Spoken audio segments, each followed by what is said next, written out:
Olá, um bom dia para você. Hoje, domingo, primeiro dia da sua semana, e vamos à nossa reflexão. Vamos dar continuidade ao estudo sobre a doutrina de Cristo, porque como cristãos seguimos a Cristo e precisamos conhecer aquele a quem seguimos, não é verdade? Vamos falar hoje sobre a crucificação de Jesus. E o que é que essa crucificação revela a todos nós? Podemos já dizer de antemão que a crucificação de Jesus revela o mais perfeito e grandioso amor do Pai para conosco. Você concorda comigo? Nós sabemos que a crucificação foi muito dolorosa. O caminho de Jesus foi muitíssimo doloroso. Mas apesar disso, a morte de Jesus na cruz não deve ser vista apenas pelo seu aspecto físico ou pela dor física que ele sentiu na sua caminhada. Porque se nós vamos à história, nós vemos que antes de Jesus, muitos morreram crucificados. Depois de Jesus, muitos morreram também crucificados. Inclusive, segundo a tradição cristã, o apóstolo Pedro morreu crucificado e ele pediu para ser crucificado de cabeça para baixo, porque ele não se achou digno de morrer como seu mestre. Então, a morte de cruz naquela época era a pior morte que poderia existir. Quem ia para a cruz era tido como um maldito. E foi assim que Jesus foi tido, como um maldito. Mas, apesar de toda essa dor física que ele sentiu, porque ele não fingiu em nada, ele sentiu como um homem, né, que ele foi encarnado. Ele sentiu todas as dores físicas, carregando a cruz na sua caminhada, nos açoites que recebeu, quando os cravos foram pregados nos seus pés, nas suas mãos. Ele sentiu todas as dores que qualquer um de nós sentiríamos. Então, apesar dessa dor física tão intensa, nós precisamos alargar um pouco a nossa visão, porque Jesus, na cruz, ele suportou também outra dor. Sabe qual foi essa outra dor? Que homem jamais suportaria? Ele estava morrendo, não por uma culpa dele. Ele estava morrendo pela culpa de toda a humanidade. Ele era santo, santo e santo.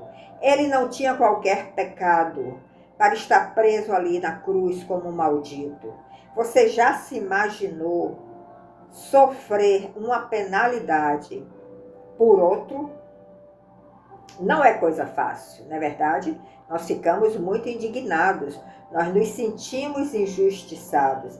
Então, apesar da dor física que Jesus sofreu na sua caminhada, na sua crucificação, essa outra dor que nós chamamos de sofrimento vicário, vicário significa em substituição, ele sofreu em substituição a nós, porque éramos nós que deveríamos estar ali na cruz, recebendo aqueles cravos, recebendo a lança ao lado que ele recebeu, na sua caminhada recebendo os açoites, seríamos nós. Mas ele, sem ter qualquer pecado, ele se predispôs a morrer por nós. Essa morte se chama morte vicária, que significa morte em substituição.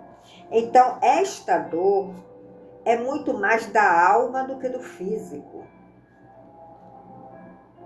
Porque eu vou jogar uma pergunta agora para você. Você seria capaz de morrer no lugar de outra pessoa? Sendo que você seria inocente naquela situação, mas você ou se determinou a morrer no lugar daquela pessoa, ou foi por uma imposição, por um erro de julgamento, você foi levado a um sofrimento tão grande, a uma morte sabendo que você era inocente, que o outro que era culpado, mas estava ali pagando o erro do outro. Você seria capaz? Ou você ficaria indignado? Você acharia uma grande injustiça? Talvez você me responda que você seria capaz de morrer numa situação dessa por um filho seu. Porque por um filho a gente faz loucuras, não é verdade? Mas eu te pergunto, e se não fosse um filho seu? Se não se tratasse de um filho seu, de uma pessoa assim muito ligada a você, afetivamente, você ainda teria essa predisposição de morrer no lugar do outro? Você seria capaz de morrer por um criminoso? Você seria capaz de morrer no lugar de um mendigo que tivesse cometido algum delito? Então eu quero que você tire assim um segundo para você refletir. Eu seria capaz de morrer por alguém que eu não tivesse um laço tão forte, afetivo? E se eu morresse por uma pessoa desse tipo, se eu fosse condenado no lugar de uma pessoa pecadora que cometeu o delito, como eu me sentiria? Eu me sentiria feliz? Ou eu me sentiria indignado, injustiçado? Como nós vemos vários casos aí na mídia, na verdade, que as pessoas ficam indignadas e clamando por justiça quando acontece algo deste tipo. Mas o que nós precisamos entender e deixar bem claro na nossa mente é que Jesus fez isso por nós. Sem ter qualquer pecado, ele se predispôs a morrer por você, por mim, por toda a humanidade, porque senão nós estaríamos totalmente perdidos e determinados a ir para o inferno. Não haveria nenhuma chance. Então, Jesus foi transpassado por nossas transgressões, não pelas transgressões dele. Ele foi moído pelas nossas iniquidades e não pelas iniquidades dele, porque ele é santo. E o profeta Isaías deixa isso muito claro nas suas profecias, quando ele diz que o castigo que nos trouxe a paz, o castigo que Jesus recebeu, nos trouxe a paz, porque nos livrou do inferno, da condenação do inferno. Esse castigo quem recebeu foi Jesus.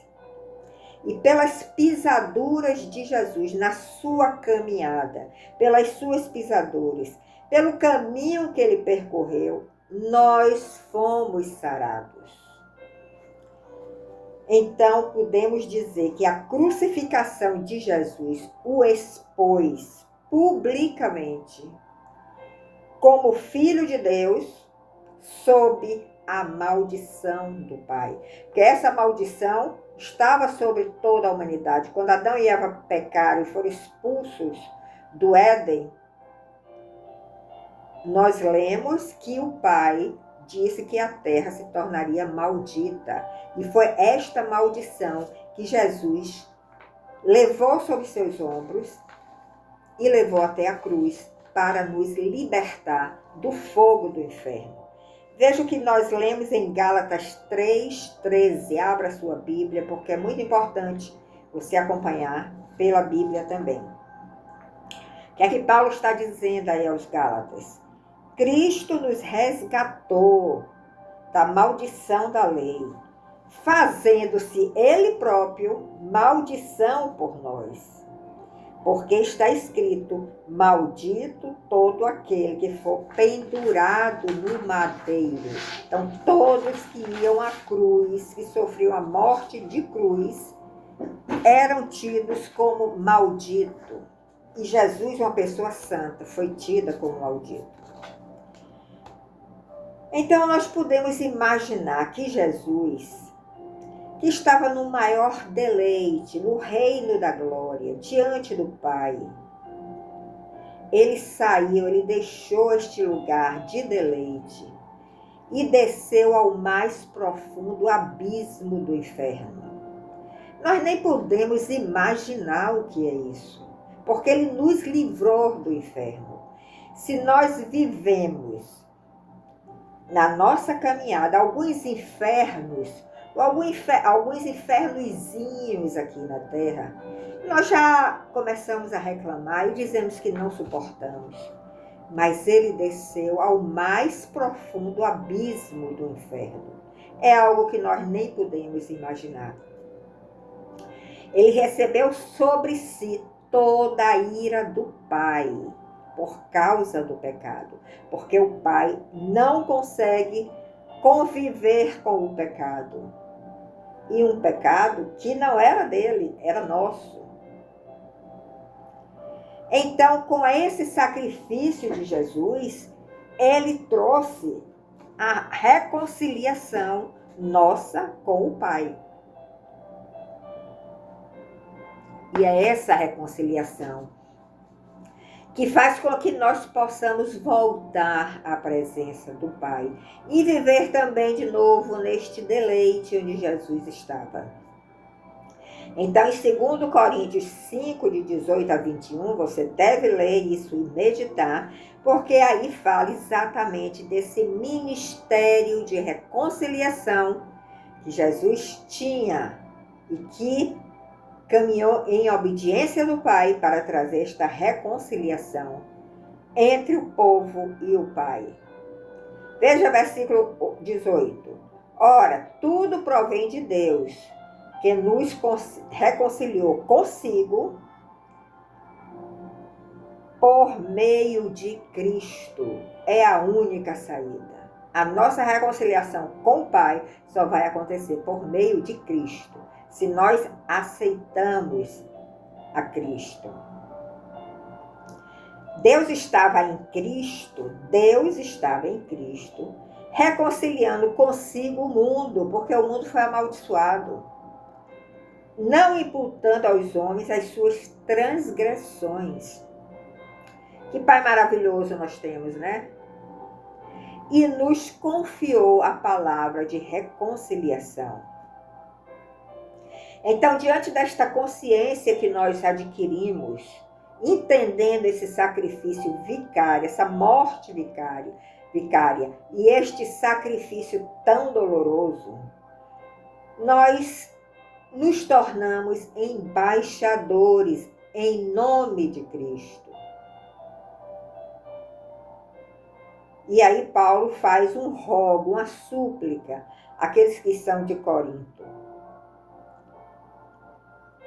Rogo-vos que vos reconcilieis com Deus. Essa súplica, esse rogo, eu quero deixar também aqui nessa mensagem. Eu rogo, eu suplico que você, se ainda não se reconciliou com Deus por meio de Cristo, faça isso agora. Se prostre aí onde você está, se ajoelhe e reconheça que você é um pecador e peça o espírito de arrependimento que Deus pode te enviar agora e você sentir algo novo no seu coração. Uma graça, uma força que é depositada em você. E esta semente santa que começa a viver no seu íntimo e a crescer em estatura. Então, como nós já dissemos, Jesus por toda a eternidade, ele desfrutou do mais perfeito relacionamento com o Pai.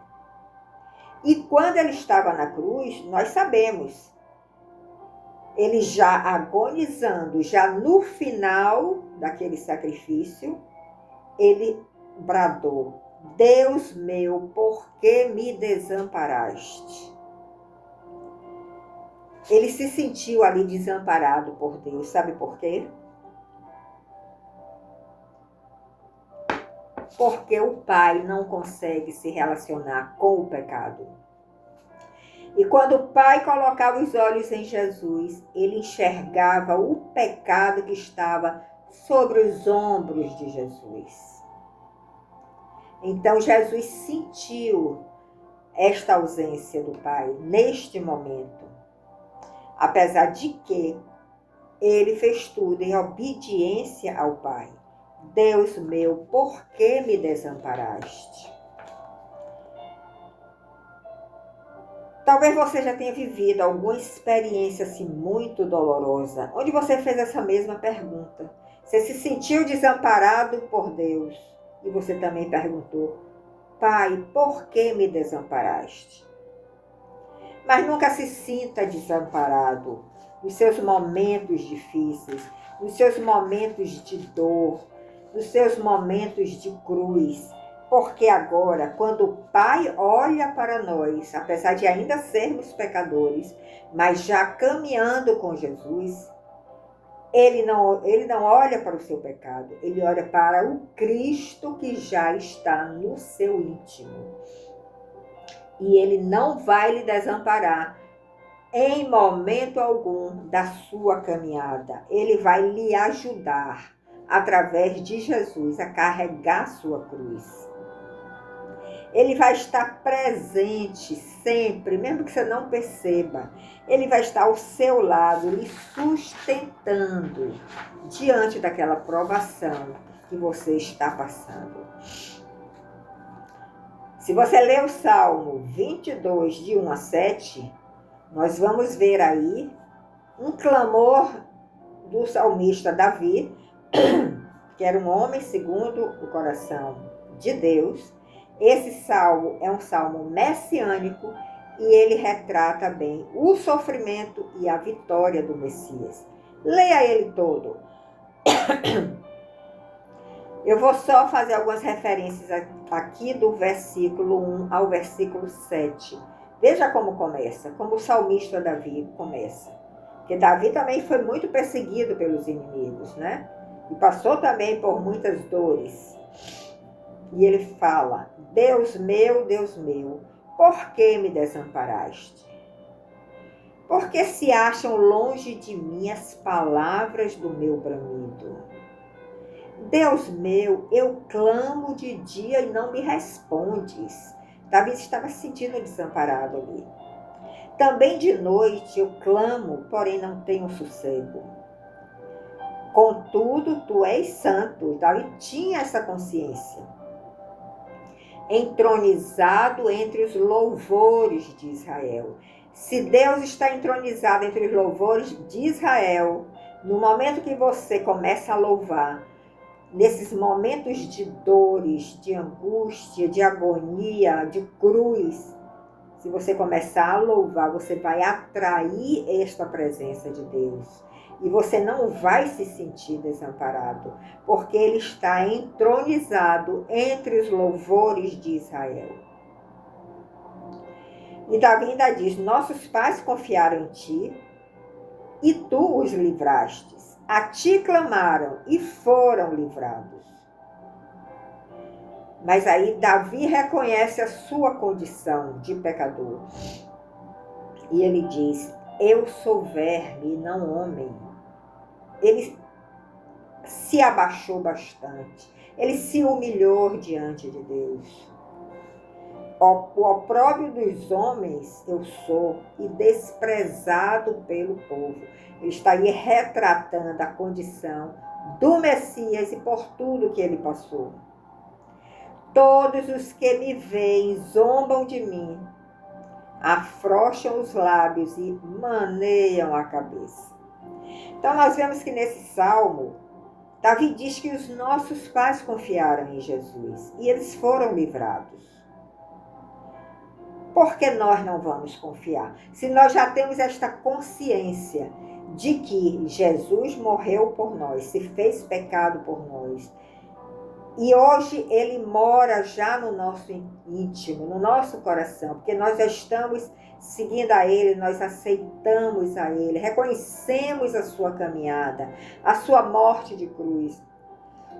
E quando o Pai nos olha, Ele não vai olhar para o nosso pecado, Ele vai olhar para o Cristo que está em nós, com aquela grande esperança de que através deste Cristo que já está em nós, gradualmente nós vamos deixar de pecar. Então, é uma obra maravilhosa. É uma obra que, se nós não pararmos para refletirmos, nós não vamos nem ter o entendimento necessário para crer e para seguir a Jesus. Nós podemos dizer, inclusive, que tudo isso aconteceu, porque a Bíblia diz isso, desde a fundação do mundo. Tudo aconteceu antes de que todas as coisas foram criadas. Mas a revelação foi dada gradualmente para o povo. E nós podemos dizer que o amor de Deus não é o efeito da crucificação. Ou seja, Jesus não morreu na cruz e por isso Deus nos amou. Não, a cruz que Jesus levou foi a causa do amor de Deus. Porque ele sempre nos amou desde a fundação do mundo. E ele não viu outra saída a não ser mandar o seu filho para cumprir esta missão. Porque através dos homens, do homem caído, nenhum conseguiria cumprir esta missão que Jesus cumpriu. Então, a cruz foi a causa do amor de Deus. Você entendeu? Não foi o efeito. A Bíblia diz que desde a eternidade, Deus escolheu para si um povo. Ele queria ter um povo. O nosso Deus, ele gosta de se relacionar com o seu povo. Ele gosta de andar com o seu povo. Ele gosta de abençoar o seu povo. E desde a fundação do mundo, desde a eternidade, ele já tinha escolhido um povo para si. Este povo era tão importante para Deus que ele não poupou nem o seu próprio filho. Para poder ter este povo redimido das suas iniquidades. Para ter este povo purificado e santificado. Para poder ele conviver, porque ele não convive, não se relaciona com o pecado. Lê Efésios capítulo 1 e 2, você tem uma noção maior de toda essa nossa fala aqui. Então, se alguém te perguntar, por que você acha que Jesus morreu? Você pode responder, Jesus morreu para redimir os pecados dos pecadores, inclusive eu que sou pecador.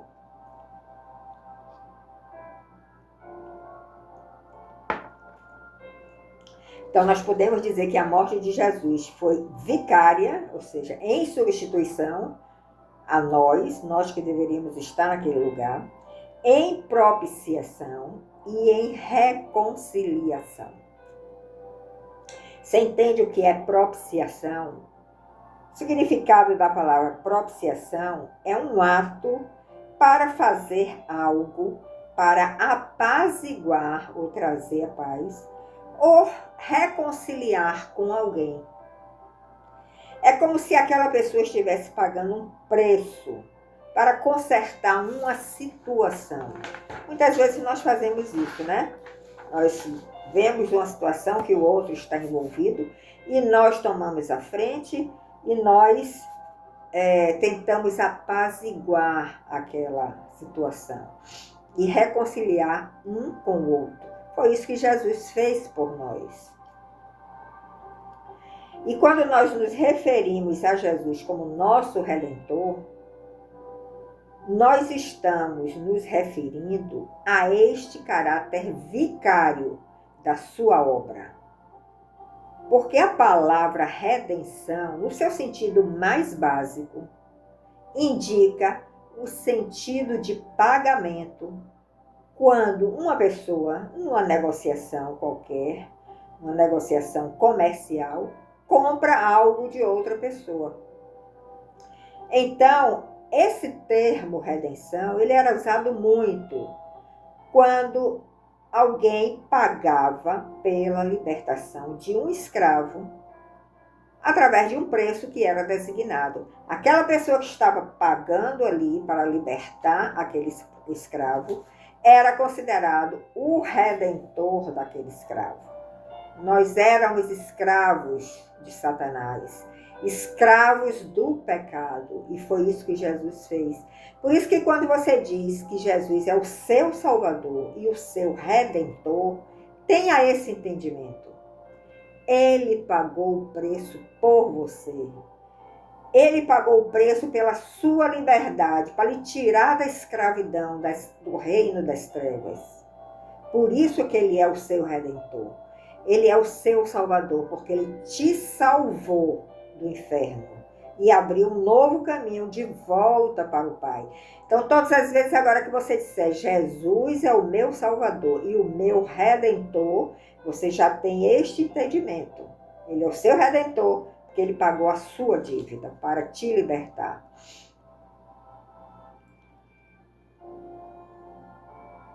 Em João 19:30, veja o que nós lemos.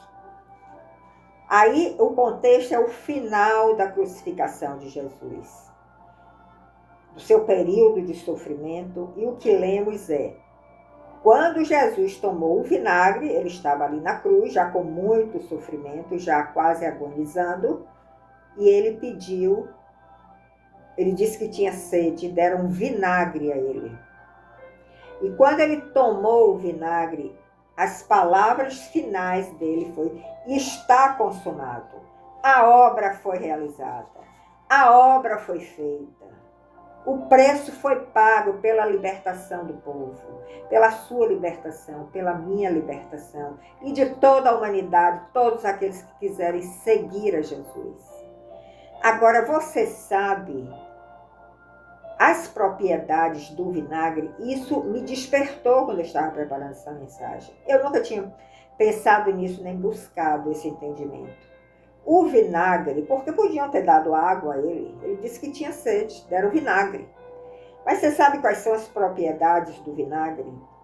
O vinagre é tido como um poderoso desinfetante e ele tira manchas de algo. Quando você aplica o vinagre, você está desinfetando aquele lugar e tirando manchas. E foi isso que Jesus fez por nós. E essa mensagem na cruz, nos seus últimos momentos, está nos dando essa mensagem. Jesus está nos dando essa mensagem. Eu cumpri a minha missão. A mancha do seu pecado foi removida. Agora, o que você precisa fazer é crer em mim, é receber a graça de crer em mim e me seguir. Então, não basta crer em Jesus e ficar sem caminhar ou ficar no mesmo lugar que você estava antes. Você vai crer em você, em Jesus, através de um milagre que vai acontecer na sua vida, mas você precisa se mover, você precisa começar a caminhar em outra direção, na direção oposta à do pecador, porque como pecadores nós estamos indo em uma direção. Quando nós recebemos esta graça de crer em Jesus, nós precisamos continuar caminhando, mas mudando de direção, porque ele já tirou a nossa mancha, a mancha do pecado. Então, nós podemos dizer que Jesus nos deu um exemplo insuperável de obediência ao Pai. É este exemplo insuperável de obediência ao Pai que nós precisamos dar ao outro, aos nossos filhos, aqueles que estão nos observando na nossa caminhada. Precisamos ter uma obediência extrema ao Pai. Por essa obediência extrema, Jesus triunfou sobre as forças das trevas e libertou aqueles que estavam cativos debaixo da impiedade. Você percebe, né, que nós estamos hoje num reino de trevas aqui na Terra. Precisamos ter uma obediência extrema, como Jesus teve, para triunfarmos sobre este reino das trevas e libertar muitos que estão do nosso lado. A morte de cruz também revelou a imensidão do amor de Deus e revelou também a sua justiça. Ele quis dizer: eu sou justo, eu sou um Deus justo, por isso eu vou mandar alguém para cumprir esta missão, para pagar esta dívida e te libertar da escravidão, do pecado. E o pai, segundo essa obediência insuperável de Jesus, ele aceitou este pagamento do filho em favor de nós, pessoas pecadoras que jamais poderíamos pagar esta dívida. Você concorda comigo? Você ainda acha que você pode pagar essa dívida sem Jesus? Reflita nisso, porque isso é muito importante. Em Romanos 3, de 23 a 26, Paulo deixou escrito: porque todos pecaram, ninguém se escapou, todos pecaram, e destituídos estão da glória de Deus, sendo justificados, se tornando justos, gratuitamente. Você não pagou nada, quem pagou foi Jesus, o preço foi pago por ele. Justificados gratuitamente pela sua graça, pela redenção que há em Cristo Jesus. Ele é o seu redentor, porque ele pagou a sua dívida e te libertou da escravidão. O sangue que ele derramou na cruz foi por nós. Foi o pagamento, a quitação da nossa dívida diante do Pai. E 1 de Pedro 2,9 tem também uma mensagem muito importante. Depois desse sacrifício todo que Jesus fez, se você aceita Jesus Cristo, se você caminha seguindo as suas pisaduras, você vai se tornar propriedade do próprio Deus. Isso está em 1 de Pedro 2,9. Porque fostes comprados por bom preço. Então, glorifique, pois, a Deus no vosso corpo. Use o seu corpo para glorificar a Deus e não para cometer pecado. E glorifique a Deus no seu espírito, os quais pertencem a Deus. 1 Coríntios 6,20. Então, você pode ler 1 Pedro 2,9, 1 Coríntios 6,20 e entender que nós, que aceitamos a Jesus Cristo, nos tornamos propriedades do Pai. Mas nós temos um Pai maravilhoso, que não temos que ter nenhum receio em ser propriedade dele.